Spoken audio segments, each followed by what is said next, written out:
জাহান্নামের অবস্থা এত ভয়ঙ্কর হবে, জাহান্নামের ভেতরে লক্ষ লক্ষ কোটি কোটি কাফির মুশরিককে দেওয়ার পরেও জাহান্নাম বলবে হালমিম মাজিদ, আরো আছে নাকি, আরো দাও।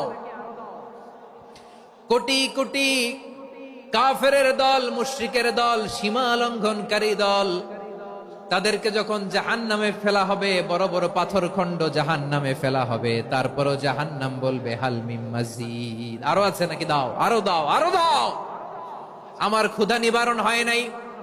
জাহান্নামে তো উত্তপ্ত হবে, জ্বলন্ত হবে, ভয়ঙ্কর হবে। জাহান্নামের এক অংশ আরেক অংশকে খেয়ে ফেলবে। আল্লাহু আকবার। ফেরেশতারাও টালমাটাল হয়ে যাবে। জাহান্নামের রক্ষী ফেরেশতারা কি করবে তারা নিজেরাও বুঝতে পারবে না। কোটি কোটি মুশরিক কাফেরদেরকে জাহান্নামে নিক্ষেপ করার পরেও জাহান্নাম ঠান্ডা হবে না, শান্ত হবে না, বলবে হাল মিন মাজিদ, আরো আছে নাকি, আরো দাও। তখন আল্লাহ তাআলার কুদরতি পা জাহান্নামের ভেতরে ঢুকিয়ে দিবেন। সুবহানাল্লাহ পড়তে পারলেন না মজা করে?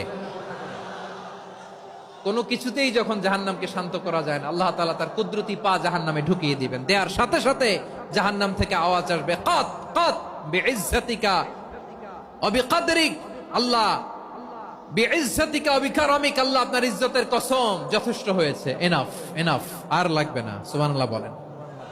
আমরা সব সময় ওই জাহান্নাম থেকে আল্লাহর কাছে পানাহা চাই, আওয়াজ করে বলেন ঠিক কিনা?